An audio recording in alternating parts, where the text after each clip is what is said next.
ہیں. آپ جیسے آنریبل وکلا تو کہہ رہے تھے کہ زندہ ہے وکلا، چیف تیرے جان نثار بے شمار بے شمار، آزادی ریاست ہوگی ماں کی طرح، ریاست ہوگی ماں کی طرح. ریاست بن گیا باپ کی طرح، اور اس میں بڑا بڑا ہاتھ چیف جسٹس افتخار چودھری کی عدالت کی مائنڈ سیٹ ہے. مانے پارلیمان پہ مسلسل حملہ آور رہا ہے یہ ادارہ، اور آپ اس کے آزادی کے نام پہ اتنا طاقت دلوائے ہیں ان کو کہ آئین ان کی مرضی، ہماری مرضی نہیں. میں اپنا تقریر میں سب سے پہلے اس بات پہ شروع کرنا چاہ رہا تھا کہ جو میرا بلوچستان کے وکلا کے ساتھ خاص طور پہ اٹیچمنٹ ہے، وہ ایک ایسا اٹیچمنٹ ہے جو نہ کوئی سیاستدان کلیم کر سکتا ہے، نہ کوئی دوسرا ادارہ کلیم کر سکتا ہے. مجھے آج تک یاد ہے کہ جب میں اسی بلوچستان کے میں آیا تھا، اس دہشت گردی کا واقعہ کے بعد، جب ایک پورا generation of lawyers in Balochistan were assassinated in one fell swoop. And یہ تھے the great lawyers of Balochistan. یہ وہ لوگ تھے جنہوں آمرانہ دور میں آمریت کا مقابلہ کیا، جو بلوچستان کے آواز تھے، جو بلوچستان کی تاریخ جانتے تھے، پاکستان کی تاریخ جانتے تھے. وہ آج کی نہیں، مسلسل آتے رہے. اور افسوس کے ساتھ اس ایک واقعہ میں اس ملک کو، اس صوبہ کو، اس بار کو آپ کو اندازہ ہی نہیں ہے کہ آپ کیا کھو بیٹھے. میں اس چیز سے بھی مجھے باقاعدہ یاد ہے کہ جب میں آیا تھا میں اپنا آنسو نہیں روک سکا.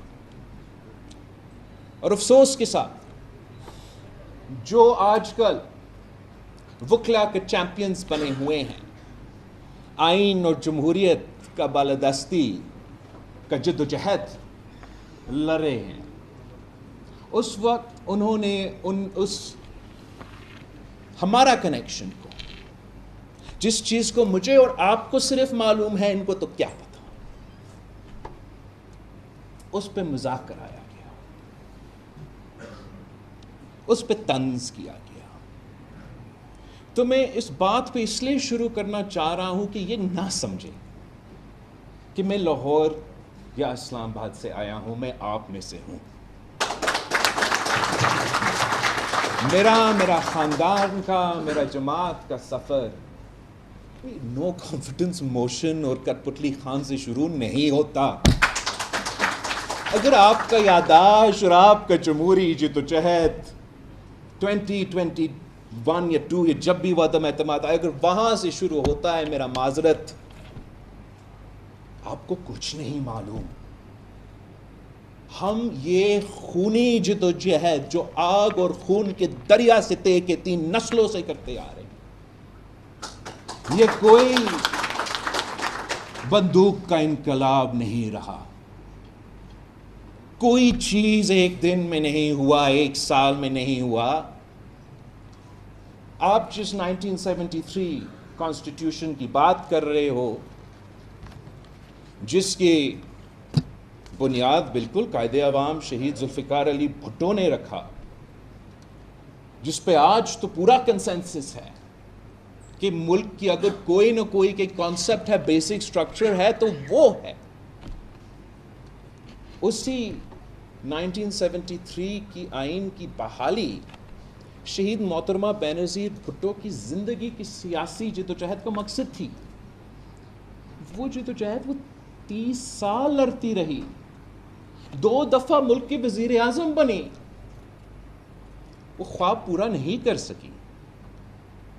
جس 2006 سے ڈاکیومنٹ چارٹر ڈیموکریسی جس کا آپ کا ذکر آپ ابھی کر رہے تھے،